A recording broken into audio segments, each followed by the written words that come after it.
very exciting program and a lot of people who are going to be coming up, and we're waiting anxiously in the wings. Good evening, everyone. Thank you for joining us. For those of you who don't know me, I'm Beth Whitaker, Assistant Dean of Distinctive Collections at KU Libraries, and I'm the Director of the Spencer Research Library, where you find yourself this evening. It is my great pleasure to welcome you here for this event celebrating In the Shadow of Cortes. I want to thank thanking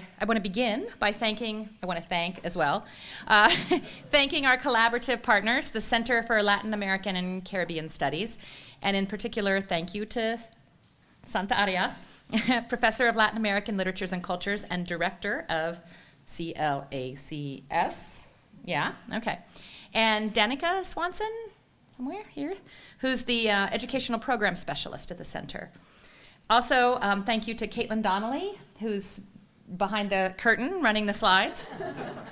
She's head of public services here at Spencer Library, and she was responsible in a lot of ways for bringing the photographic exhibit here, and she and Kathy Lafferty were responsible for selecting materials from the Spencer collection that you saw in the cases. So these individuals, along with many other people, too numerous to name, have enabled us to exhibit this multimedia exploration of Mexico's cultural history. I hope that you've enjoyed the time you've been able to spend with the exhibit so far, and I want to invite you to attend an upcoming discussion with Indiana University Professor Kathleen Myers, who designed the exhibit. This will be here at the Spencer Library at 10:30 a.m. on November 4th, so mark your calendars. I'm going to go ahead and surrender the microphone to Henry Bile, who's the Associate Dean for International and Interdisciplinary Studies from the College of Liberal Arts and Sciences at KU, and perhaps the only person I know with a longer title than my own. Here you go, Henry. And you can put that Thanks, on Beth. or carry it. All right, welcome. If that's for me, just take a message. Hi, welcome. Again, my name is Henry Bile, and on behalf of Dean Carl Ledgway and everybody in the College of Liberal Arts and Sciences, I want to welcome you to this event. I think, Carl, are you back there still? Yes. So we thought I was going to be senior officer present, which is why I'm up here instead, but I'm glad that Carl was able to join us. As senior officer present, my role is pretty simple. It's the 3 B's: be there, be brief, and be gone. So I'm going to try to stick to that. I just want to say that we're really excited in the college to be a part of this event, to be partnering with the Spencer, and to be able to support the Center for Latin American and Caribbean Studies. Learning without boundaries, that's the college's slogan.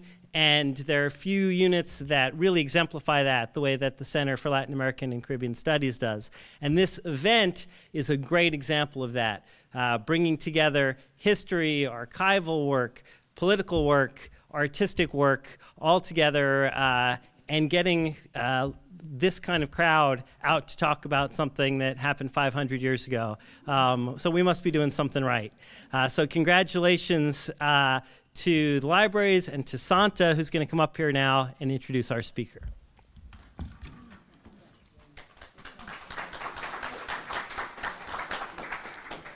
Okay. I always have to carry some books, so. Well, I would like to welcome everyone and thank you for being here with us tonight. This is really great. Before I introduce our speaker tonight, I want to thank the KU Libraries, Beth, Kathleen, Jennifer, Nikki, Kathy, and all the staff and the administration here, the KU Libraries, and particularly here at the Spencer Library. This is my favorite library in this university, and the second time that we have an event here. I also would like to thank at CLACS Danica Swanson. I really don't know what will I do without her, really.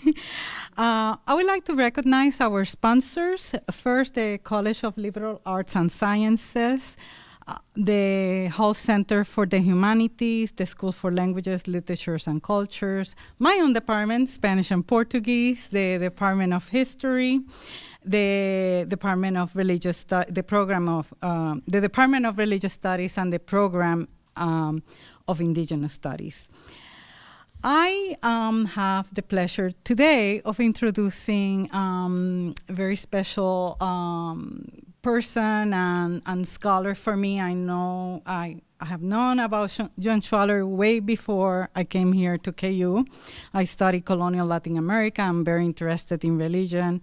And I was really thrilled when I learned that he was actually the father of a new colleague here at KU, Rob Schwaller, with whom I have the pleasure of working all the time, putting together projects of this sort. John Schwaller, Fritz, holds a BA in history from Grinnell College, and I'm very pleased to say, and I always get a smile, that he has a master's in Spanish from KU. And that is not even the beginning of the ties, of the long history of ties of the Schwallers with the University of Kansas. That began, I think, like in the 1930s. So this is very exciting and great for us. Then he went off to Indiana for a PhD in history, and coincidentally, the person that worked on this project on Cortes is an Indiana professor, Kathleen Myers. John Schwaller, Fries, has been a faculty member at several universities, more recently at SUNY Potsdam, where he was president of the university from 2006 to 2012, and now currently he's a professor of history at SUNY Albany. Nationally and internationally, Fries is known for his research, but also for his service to the profession in committees, editorial boards, organizations. I really don't know how he does it, but his name is on my email from HNet or who knows, but he's very active across the board. As a scholar, Schwaller's contributions concentrate on the period of the conquest and evangelization in Mexico, the history of the Catholic Church in Latin America. On our language manuscripts, and of recent interest is the life of Don Luis de Velasco, Viceroy of Mexico and Peru during the colonial period.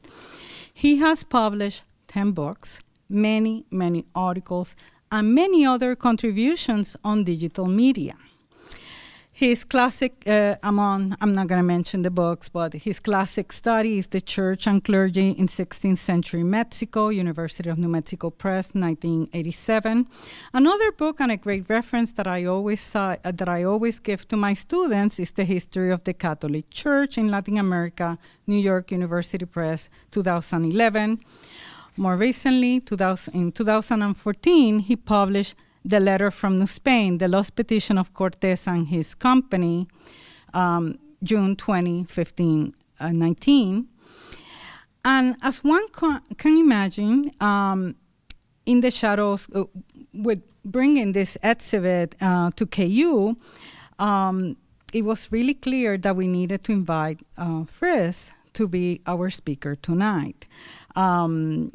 He is here to celebrate with us this opening, but more importantly, we have the added treat of learning some of his ideas about Cortes and his men at this threshold that transformed the history of Middle America. Thank you, Fritz, for being with us today. Gracias.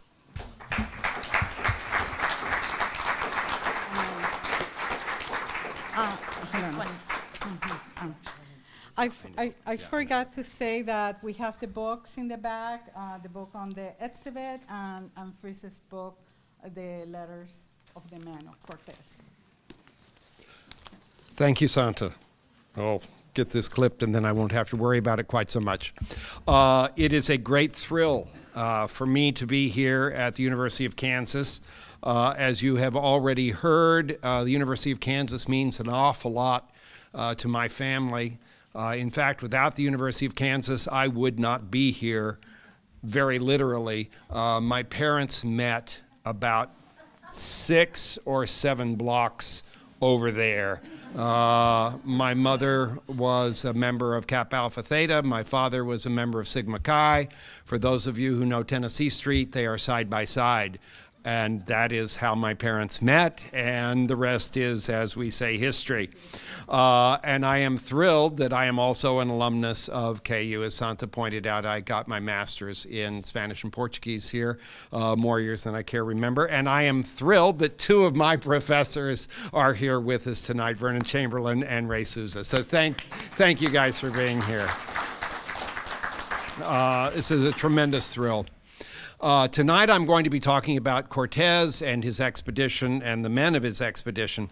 Now, one of the famous myths about the conquest of Mexico and of other regions of Latin America is that the conquerors consisted largely of the second sons of impoverished noble houses of Spain. Decades of research by scholars like Jim Lockhart, Mario Góngora, Ignacio Vallaneda have given a lie to that myth, but it still persists. Matthew Restall, in his book, which is entitled The Seven Myths of the Spanish Conquest, doesn't address that particular myth head on, but he does point out that there was a lot more diversity in the conquering armies than we had previously assumed. While Restall focuses his attention on conquistadores from underrepresented groups like blacks and women, and certainly on the native auxiliaries who aided them, in a later piece he points out that one of the features of what he entitles the New Conquest history is a focus on these lesser-known members of the expeditions. A few years ago, in 2014, in fact, two books emerged that focused on the same document, namely the petition from La Villa Rica de la Veracruz, dated June 20th, 1519. This important document had been lost to the world, but it was hiding in plain sight in the Archivo General de Indias in Seville, Spain. I discovered the document in 1976-77, but I put it aside to deal with it later. I was in the middle of my doctoral dissertation. About a dozen years later, Helen Nader and I began to work on a book which focused specifically on that document, its place in history and the historiography, and also to provide biographies for the 300 or so signatories of the petition. Our effort reached fruition back in 2014, and it was published in April. You can slide. In the meantime, however, Alfonso Martínez Cabral encountered the same document in Seville in 1989, about 12 years after me. And Rodrigo Martínez Barax eventually published that document in a journal in Mexico in 2005. In turn, María del Carmen Martínez Martínez used that document to publish a very similar book to mine in December of 2013. They actually came on the market within months of one another. Thus, a document which had lain unknown for 5 centuries received full monographic treatment by 2 sets of scholars, each unknown to the other, working on 2 different continents, with publication dates separated by months. It is incredible.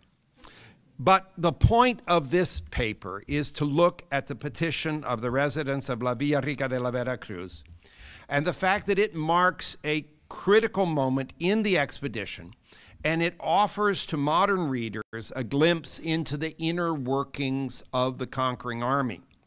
When Hernán Cortés set sail from Cuba, he was empowered by the governor of the island, Diego Velázquez, a kinsman of his, by the way, to explore and trade along the coast of the newly discovered region to the west of Cuba.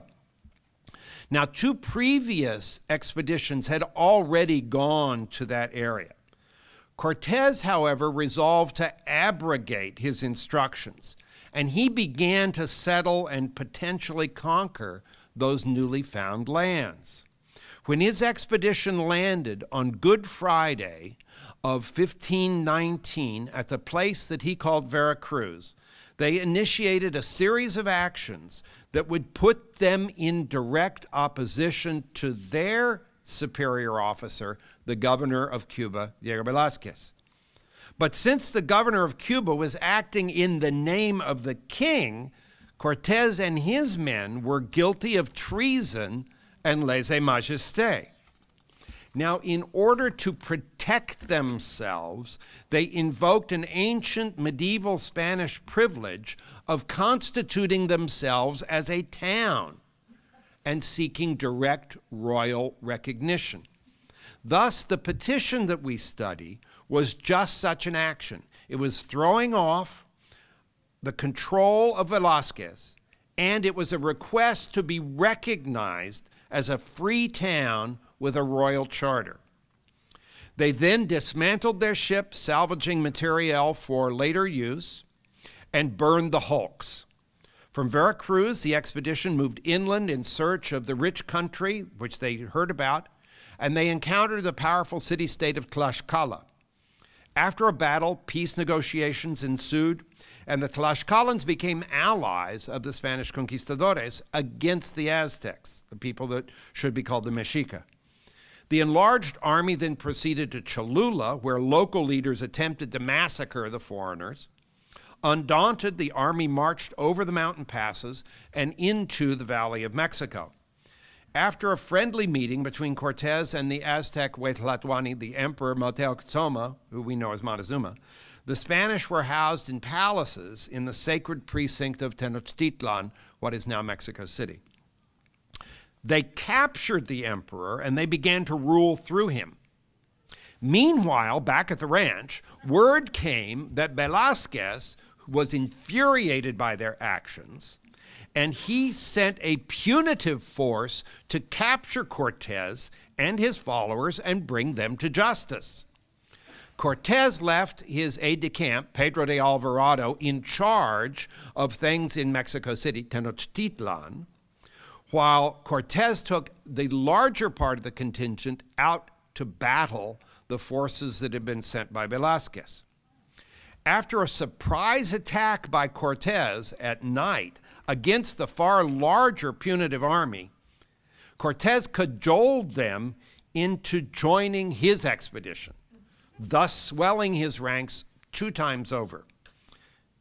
Meanwhile, back in Tenochtitlan, Alvarado unleashed a massacre of the Aztec nobility while they were engaged in ritual dance.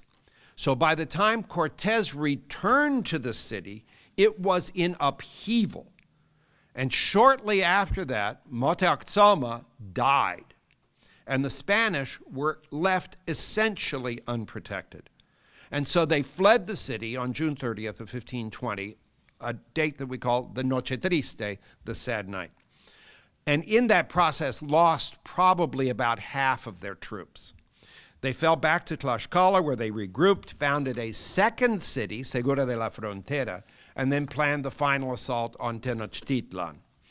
After having pacified the communities around the city in the Valley of Mexico, Cortes laid siege to the capital, and using floating gun platforms made from material which was salvaged from the ships that they'd left back at Veracruz. That, combined with assaults by armed troops and by cavalry, they eventually succeeded, and on August 13, 1521, Tenochtitlan falls. Now, we know about the details of the expedition thanks to a series of letters that Cortes himself wrote back to the crown over the course of about 10 years of the conquest. We also have an official history of the conquest, which was written by Cortes's secretary, a fellow by the name of Francisco López de Gómara, who actually did not participate in the conquest. He interviewed Cortes, had Cortes's papers, and knew some of the other conquerors. Now, this work, the one by López de Gómara, so infuriated one member of the expedition, an old blind guy who was living down in Guatemala City, who wrote an extensive rejoinder to the official history in the form of a book which he entitled The True History of the Conquest of Mexico. And the guy's name was Bernal Díaz del Castillo. And I can tell you stories about him. But anyhow, lastly, about a score of the members of the expedition later in their lives collected their memoirs and wrote them up. So we have disparate bits and pieces of eyewitness accounts of the conquest. In addition, we also have Nahuatl, Aztec language accounts of the conquest. So we have a pretty good picture. Now, departing from previous histories of the conquest of Mexico that have focused on Cortes as this bigger-than-life figure, and others that look at a few of the leading conquerors, using resources that we've developed in the last few decades, we can begin to attempt to know a little bit more about the unsung members of the company. The next slide, please. The one group of original conquerors about whom we know the least are the men during the conquest themselves, the men who died, the guys who didn't make it back. They left no heirs in Mexico to claim honors for them. They appear only sporadically in accounts of their fellows. In general, they're lost to history. I have concluded that about a half of the men who signed the Veracruz petition perished before the fall of Tenochtitlan, or certainly within the active phase of the conquest, that would be before around 1524. And this is, don't change it, this is the title page of the petition from the expedition. And so this consists of about 50 men who were identified by Bernal Diaz and by others as having died in the conquest, plus about 100 who appear on the Veracruz petition about whom we just don't have very much information. In our study of the conquerors of Mexico, we are greatly helped by a few important sources of information. One is a formal petition from the town of Segura de la Frontera, which was signed in 1520. If you will recall, it was founded after the Noche Triste. And that petition also requested official recognition of that town. It was like in the case of Veracruz, this is a legal artifice, a creation of and by the conquerors to provide them with legal cover. It was a cover your posterior kind of act. It was a legal procedure to give official recognition to actions which in reality were probably illegal or certainly fell in a gray area. So the establishment of these two towns, Veracruz and Segura, sought to regularize that legal status. But for us as historians, both documents have signatures of members of the expedition. Of the Segura petition, the original was lost. And so what we have is actually a copy that was made by a scribe in the 16th century as part of court proceedings for all of the stuff that rattled out in the wake of the conquest. And I am unhappy to report that colonial scribes did not read colonial handwriting any better than we do. They made some huge errors. So Professor Martinez, who wrote the book published in Spain, identified about 60 or so of the 300 signatories of the Veracruz petition as men who probably died in the conquest, and certainly prior to the foundation of Segura de la Frontera in 1520. About another 60 men, she believes, signed both petitions, but then died before the fall of Tenochtitlan. Thus, adding those who signed both letters, but about whom we know almost nothing, it strongly suggests that they died in the conquest or shortly thereafter. And so her total reaches around 120, which is very comparable to the 150 that I posit. Martinez supposes that many of these men were sailors who had been incorporated into the expedition. What set the Cortes expedition apart from all of the others, and it is because it was illegal, was that the sailors, the pilots, seamen, carpenters, folks who lived on boats, were forced to join the invasion because they were prohibited from sailing back to Cuba. They had broken the law. Thus, Martinez makes a reasonable assumption, since all of the members of the expedition, the sailors had not actually planned on doing anything other than sailing somewhere and coming home. They were the ones who get lost to history. Nonetheless, this group of conquistadores, the ones about whom we know so little, are one of the great riddles of the conquest. So looking at this cohort of around 120 to 150 men, essentially half of the expedition that landed in Veracruz, one can determine a few things. Perhaps as many as a third of the names are part of sections of what one might call mass signatures. Next slide. You can just look at that page, and you can see that whole sections seem to have been written by the same person. Consequently, both Martinez and I have concluded that these signatures were written by others on possibly behalf of illiterate members of the company. One might also note that the signatures could represent men who were absent when the petition was signed, or individuals who were opposed to the petition, but their names were put on it without their knowledge or approval. In keeping with the general distribution of signatures, it seems that about a third of the men whom we assume died in the conquest were in all likelihood illiterate, although it's quite possible that up to half of them were unable to sign their own name. If one considers the names of the ones about whom we know almost nothing, a few preliminary conclusions can be drawn.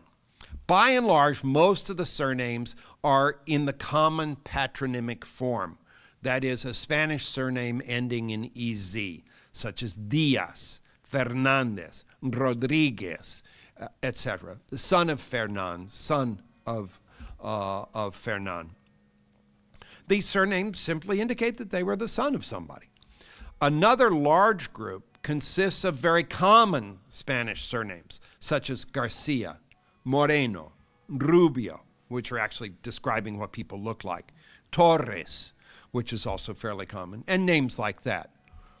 Lastly, many of the names carry simple names like Luis de Ojeda or Juan de Valladolid, which can, it's a given name and his place of origin. John from Valladolid, Luis from Ojeda. Now, of names associated with the nobility, like Mendoza or Velasco or Enriquez, these are largely absent from the guys who died.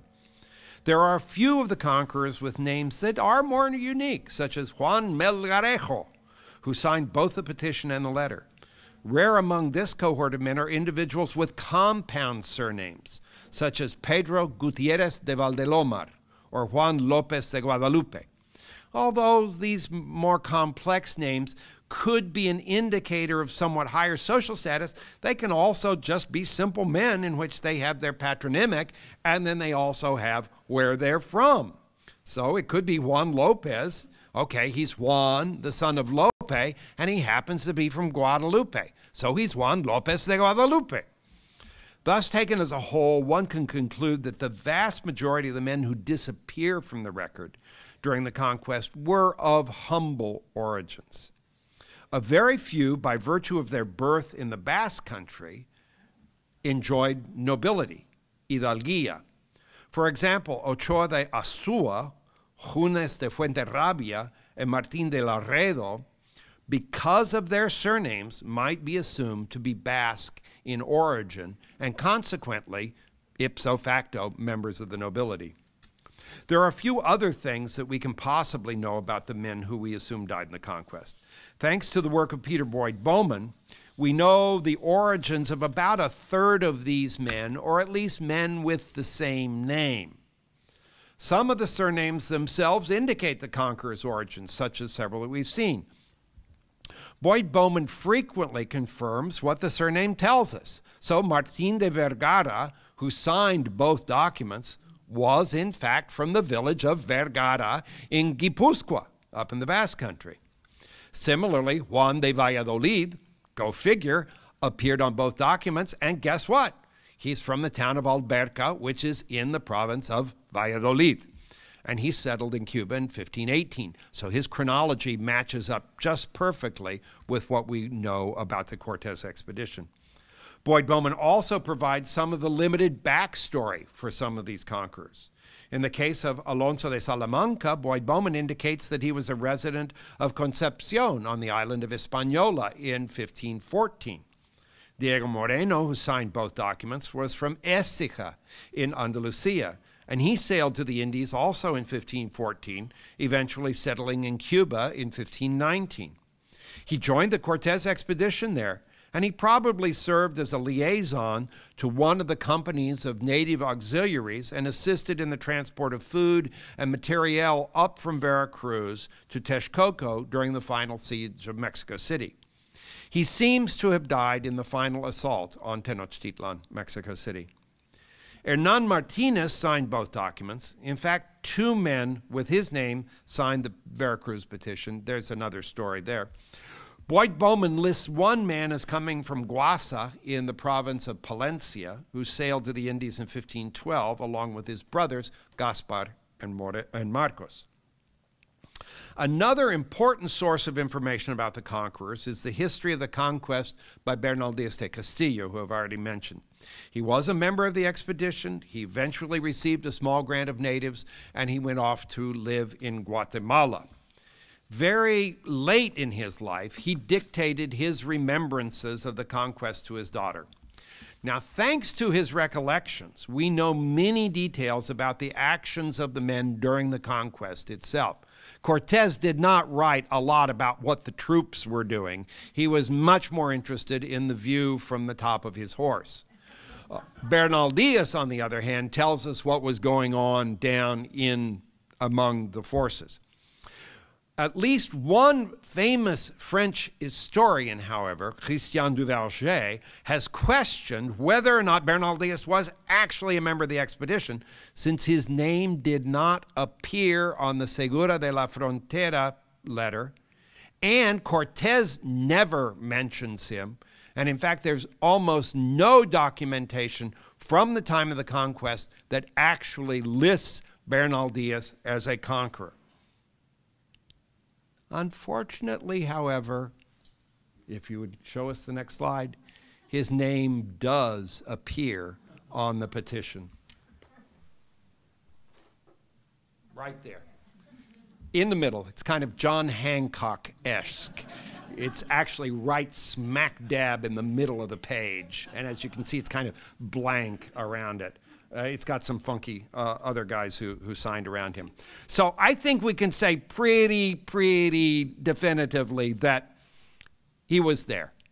And given that, what I found in doing my work is that his recollections were scarily, uncannily accurate. One of the impressions that one gets from studying the section of biographies of conquerors that Bernal Diaz del Castillo provided in his book is the placement of the names on the pages of the Veracruz petition. There is a correlation between where they appear in the petition and where they appear in Bernal Diaz's list of conquerors. That is to say, in several instances, groups of names appear on the pages of signatures, and the biographies of the men appear similarly bunched in Bernal Diaz's work. One might conclude that as he recalled the members of the expedition in his biographical section, he was recalling the men platoon by platoon as they lined up to sign the petition in Veracruz.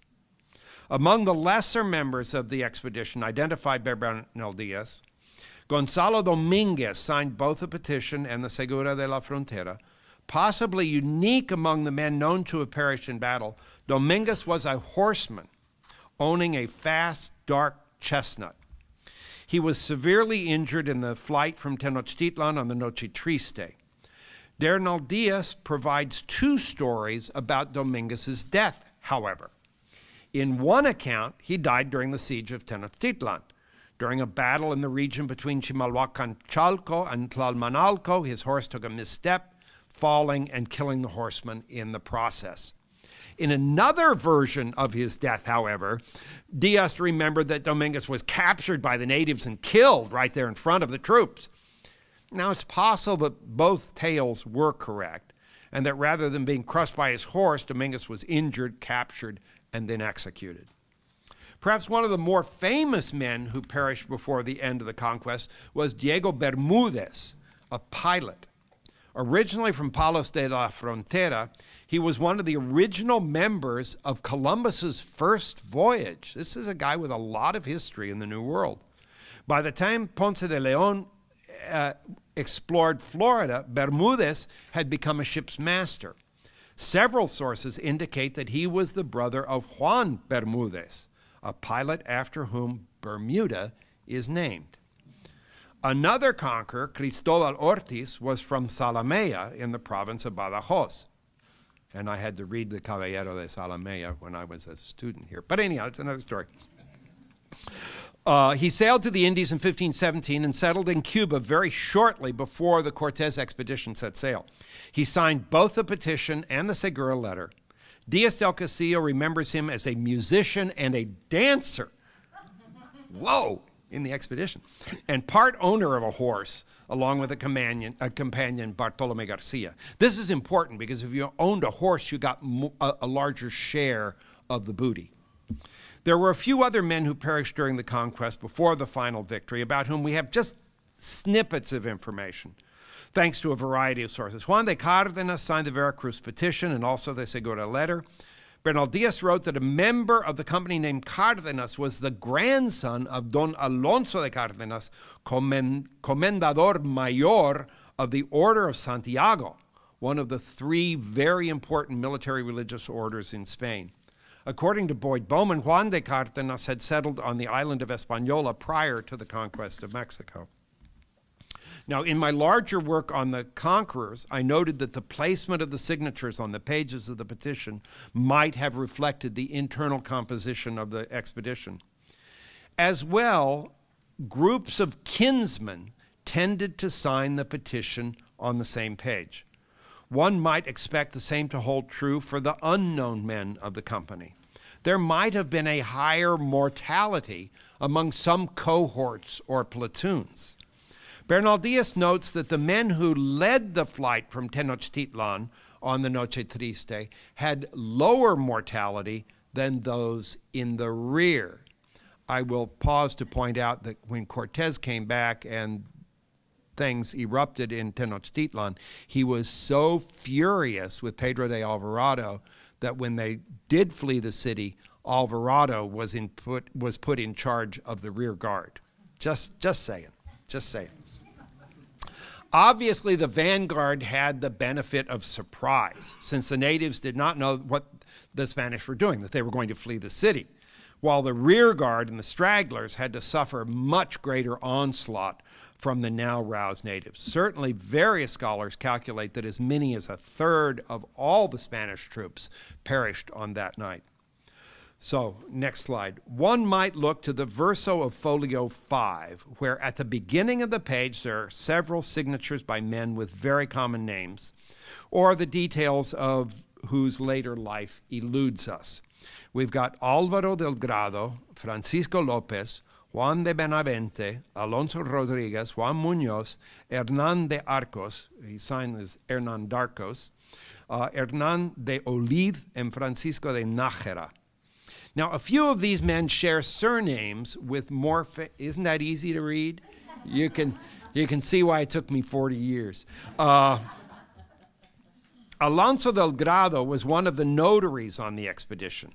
And so we have an Álvaro del Grado who appears here. Cristobal de Olid was a famous conqueror in the Cortes expedition who served as captain in several of the engagements. And so here we have an Hernán de Olid. Well, are they related? Needless to say, there were several men named Francisco López, go figure. There were 4 men with the surname Nájera who joined in signing the Segura letter, but none of them was a Francisco. 2 men with the surname Arcos signed the Segura letter, but neither was Hernán. Arcos, of course, is a famous town in Andalusia, Arcos de la Frontera, and so Hernán de Arcos is probably Hernán from Arcos de la Frontera. Consequently, it is possible, but only a conjecture, that this small group of men about whom we know so little, they might have been one of the cohorts of the doomed men, that is, one of the platoons in the rear guard when they were fleeing Tenochtitlan. And some of them might have been brothers, cousins, or relatives of some of the other conquerors. Perhaps coincidentally, the next man to sign the Veracruz petition were kinsmen and retainers of Martín López. Martin Lopez is very famous because he was the commander of the naval assault on Tenochtitlan. One of these men, and he's down here on the bottom, is Juan Martinez Narices, sorry, of me. That's a name I should get easy. Possibly a cousin or retainer of Martin Lopez. And we know this guy died in the conquest, although possibly later, maybe in the ground war as they had a cleanup operation, we know he was hit in the head with a stone. We know that Martinez Narices was one of the men left behind in Tenochtitlan with Pedro de Alvarado when Cortes went to the coast. And we already heard about that.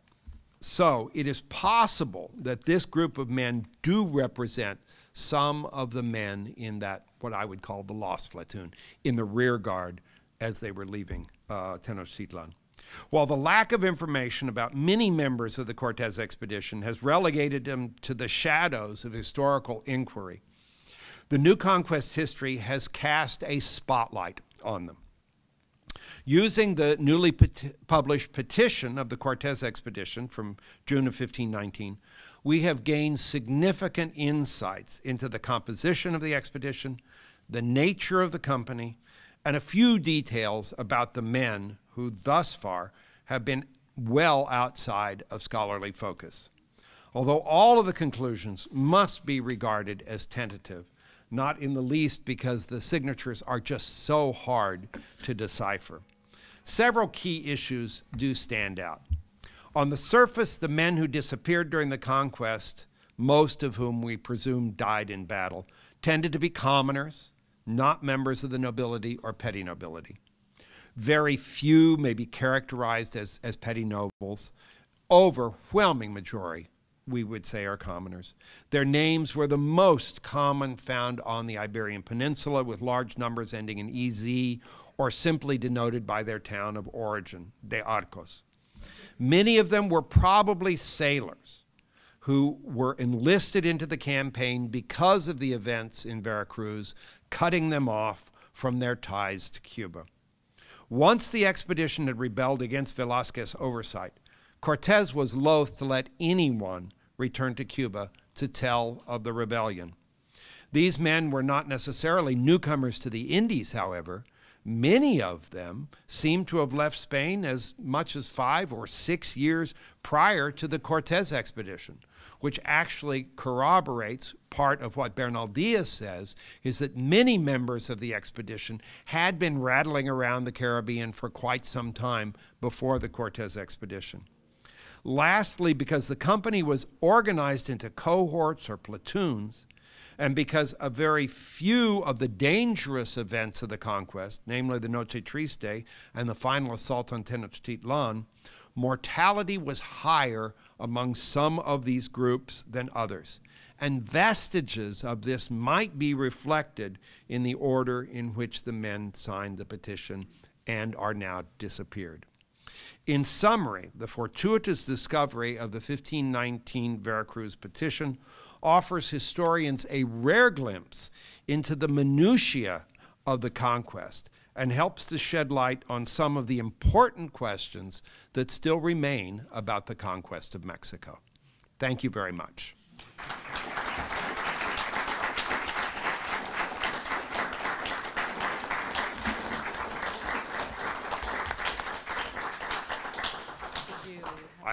Yeah, if you've got some questions, I'll be happy to answer a few of them. I enjoy talking about this stuff. And we enjoy listening. Yeah, got chicken scratches up there. Any questions? Yes? I guess my question relates to the men that followed Cortés. So, particularly early on in Veracruz, how many of them participated in the conquest purely for like their own reasons of like ambition, and how many of them it was like a fear for their own lives? Like, if I don't participate, either the other conquistadors are gonna retaliate against me, or like if I don't do something to protect myself, who knows what's gonna happen here? I mean, what were some of those motivations for the men potentially? Unfortunately, historians can't tell you much about motivation. So I'll take a pass. There are some things that we can say. and again, we're reliant on Bernal Diaz, on some of the other conquerors who have left us memoirs about the conquest. We know that within the expedition, word that Cortes was going to abrogate his license had gotten out before they set sail from Cuba. So a lot of the men who signed up for the expedition as members of the expedition, not as sailors, but as members of the expedition per se, were ready for an adventure. That was perhaps part of the attraction, because word had already gotten out. And in fact, Velázquez tries to stop the expedition from sailing since word had gotten back to him that that's what they were about. And so of that group, and we don't know exactly how many that might be, it's certainly the majority of the members of the expedition. There were around 400 to 450 men who landed at Veracruz. The petition only has 319 signatures, but that's because the bottom third of several pages has been torn. So there might have been all 400 men sign it. So of that 450 or so men, they had 10 ships. You figure about 10 men per ship in terms of sailors, pilots, masters, ship's carpenters. So you got to take 100 off. So maybe 300 to 350 were who Bernal Diaz might characterize as adventurers. They were off to see what opportunities might come their way. Certainly we know a group of them did not like it and were upset when they found out what was going on, because Bernal Diaz talks to us about it in his book. And Cortes also talks about some of these naysayers also. But, I mean, we can't really talk about motivation. All we can report on is what they tell us. Yeah. Yes? In regards to that question, there is a sentence in the Bernal Diaz saying that they were there for the church, for the king, and for the love of gold that all men have. Yes. So that may be kind of an inkling of Well, and this actually brings up a very important point that Matt Restall in his book, 7 Myths, talks about. We have to remember that these expeditions are companies. They called them companies. I wanted to call the book the Cortes Company, but my publisher wouldn't let me because they said, well, you know, what's a company? It could be a ballet company. But when we think about a company, we think about a joint stock company, where you have investors and they put in their money and then they receive profits in direct proportion. Well, that's what these guys were. They were not soldiers. That's not a word that we should use. They did not receive a salary. So they were investors in this. And when they did trade, when they did get gold, it was divvied up among them in direct proportion to their investment. And so when I mentioned the horse, that's important because the horse gets a share. And if you had a war dog, he gets a share. And if you have an arquebus, it gets a share. And if you have a crossbow, there's a portion for it too. So you got a return on your investment in direct proportion to how much you put in. So that's an important thing to remember, is that these guys were not doing it because of their health. They were doing it to make a buck. And they were hoping to become absolutely filthy, stinking rich. And this was the argument that Cortes was able to make to that punitive expedition. After they'd had this surprise attack in the middle of the night, Cortes rounded everybody up and said, look, you know, we can stand here like idiots and fight it out amongst ourselves, or you can join me and we can become absolutely filthy, stinking rich. Gee, what should we do? And so nearly everyone, actually everyone with one exception, joined the Cortes expedition. Yeah. Yes? How many of the expeditioners survived? It's been a long time since I studied the history of Mexico City. Well, as I said, of the guys who signed the Veracruz petition, about half of them survived the conquest. And then, of course, they start to die off pretty quickly. The final army at the time of the fall of Tenochtitlan was around 1,200 people. And that's because there, in addition to the Narvaez expedition, there were about 10 other smaller expeditions that came from Hispaniola and from Cuba. Once they heard what was going on in Mexico, they said, I want a piece of that action.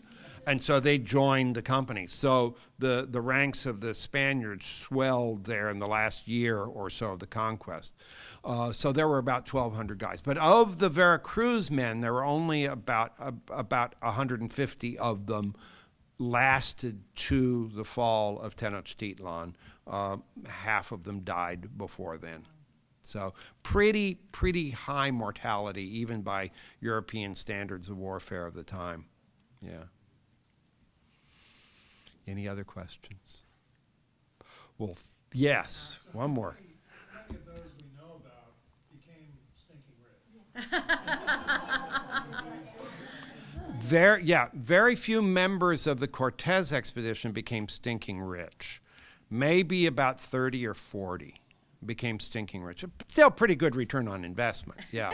But many of these guys were better off to begin with. They had more investment up front, you know. They had a horse, they had a gun, they were a captain, and so they got a larger percentage because of it. Cortes did very well, thank you very much. He became the Marqués del Valle. Of course, that didn't help him. He got arrested and taken back to Spain, and it's a long, sad story. But anyhow, no, many of them did quite well.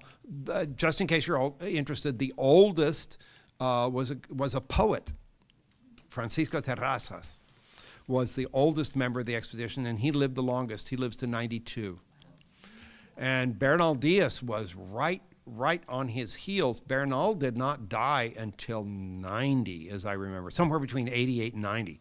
So, I mean, just because they fought in the wars, and it was the middle of the 16th century, did not mean that they could not be long-lived. Some of these guys were very old when they died. Of course, many of them died in their 20s as a result of the war. So, yes? This may be a frivolous question, but in this country, descendants of the Mayflower take great pride in our organization. Is there anything like that in Spain and Mexico? There might be in Spain. There certainly is not in Mexico because it's politically incorrect. There was a little bit in the 19th century. No, when I left KU and went to Indiana for my doctorate, the professor who was my advisor at IU, Robert Quirk, was writing a book about the history of Mexico, a little one-volume history of Mexico. And he begins it by saying that Mexico City is the city of statues. I mean, there are hundreds, there are thousands of statues in Mexico City. If you go to Mexico City, you have Avenida la Reforma, and every 20 or 40 meters, there's a statue of some person who fought in the Reform. I mean, we have hundreds, thousands of statues in Mexico City. He said, however, in the entire length and breadth of the Mexican Republic, there is not one statue to Hernán Cortés. And unfortunately, I had to turn to my new doctoral professor and say, Mr. Quirk, I'm sorry, you're wrong. Because there's one in Cuernavaca, which is where my family has a home. And in fact, our house is, 4 blocks from the statue to Cortés. So, but with that one exception. The Mexicans were so infuriated. It was a Spaniard who built that particular development and put his statue there.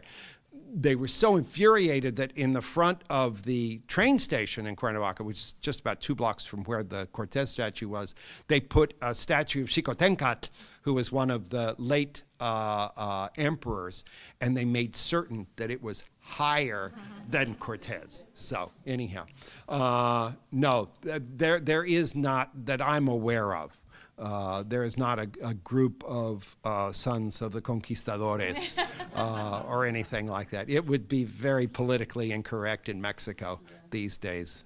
Yeah. Thank you all very, very much.